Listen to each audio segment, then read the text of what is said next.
My daughter's voice was almost a breath against my ear when she said it. "Daddy, Grandma said I should never tell you what I saw."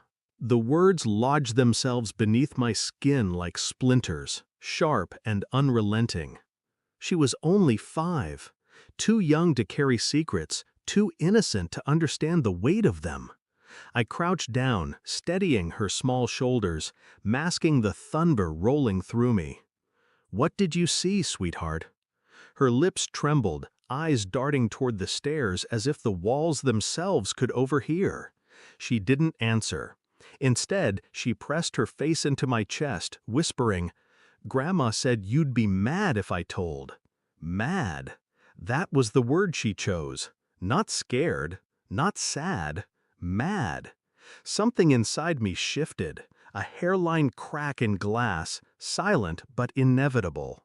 I held her tighter, but my eyes fixed on the ceiling above, on the room where my mother-in-law slept. And I knew this wasn't about a child's imagination. This was about betrayal, the kind that hides in plain sight, the kind that doesn't whisper, it poisons. The days that followed were filled with silences too heavy to ignore. My wife brushed it off, claiming her mother spoiled our daughter with stories, silly warnings, childish games. But I watched her carefully. The way her smile tightened, the way her gaze slipped when I asked simple questions. It wasn't just the child's secret, it was hers. The puzzle pieces clicked quietly, almost cruelly. The late nights explained away by work, the coldness in her bed disguised as exhaustion, her phone always face down as if ashamed of what it carried. I wanted to deny it, wanted to bury the thought beneath routine, meals, bedtime stories, morning coffee. But the unease clung to me like a second skin. Every time my daughter hesitated to speak in front of her grandmother, every time she looked at me, unsure, afraid of saying too much, I felt it tighten, the noose of suspicion. I realized then the betrayal wasn't new. It was old, rotting, and carefully concealed. And my daughter had seen something I wasn't meant to. I played the role: husband, father, son-in-law, calm, trusting. Inside, I cataloged every inconsistency. I checked phone records, numbers that repeated, calls late into the night. I traced emails she thought were deleted, fragments recovered like bones unearthed. And always his name surfaced, a man I knew, someone close. But I didn't confront her. No, I let the silence stretch, wrapping around her like a tightening wire. I smiled when she lied. I kissed her forehead when she left for work. I tucked my daughter into bed with steady hands, even as the storm inside me raged unchecked.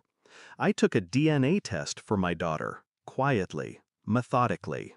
I mailed it out like a man sending his soul away for judgment.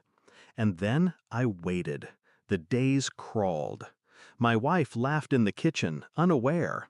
My mother-in-law's watchful eyes followed me, sharp, calculating. And my daughter whispered still, asking questions I couldn't yet answer. I was no longer her father. I was a shadow, a listener, a collector of truth.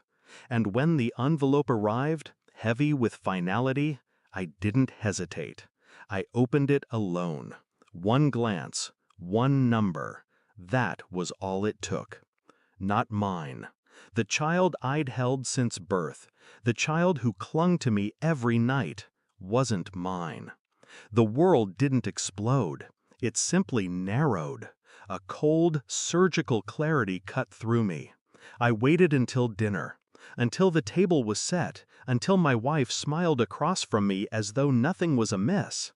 My daughter sat between us, spoon clutched in her small hand. My mother-in-law's eyes glittered, too knowing, too smug. I slid the paper across the table, no words, just numbers. Her face drained, color bleeding out like a dying flame. My daughter looked up, confused. "Daddy?" I touched her hair gently, never breaking eye contact with the woman across from me. "Finish your dinner, sweetheart." and I watched my wife crumble in silence.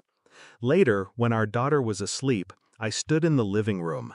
She tried to speak, plead, explain, twist. I didn't shout, didn't throw, didn't cry. I simply asked, "Whose child is she?" Her lips parted, trembling. No sound came. I already knew. I told her calmly that the house was hers now, that the bed was hers, that she could explain to her daughter, our daughter, why Daddy would no longer be around every night. Her sobbing filled the room, but I felt nothing. The real revenge wasn't rage, it was absence, it was silence. It was leaving her to drown in the truth she thought she could bury. I kissed my daughter goodbye the next morning. She clung to me, afraid. I whispered, "I will always love you," because love wasn't about blood, it was about choice. But I didn't look at my wife again, didn't give her the mercy of my anger. She could live with her lies, with the man who gave her a child I had raised, with the hollow space I left behind. As I walked out, the air felt sharper, cleaner. I wasn't broken, I wasn't lost, I was free. And freedom, I realized, was the cruelest gift I could give her. Thanks for watching. Don't forget to like, share, and comment. Subscribe now to Cheating Stories Insight World for more amazing stories.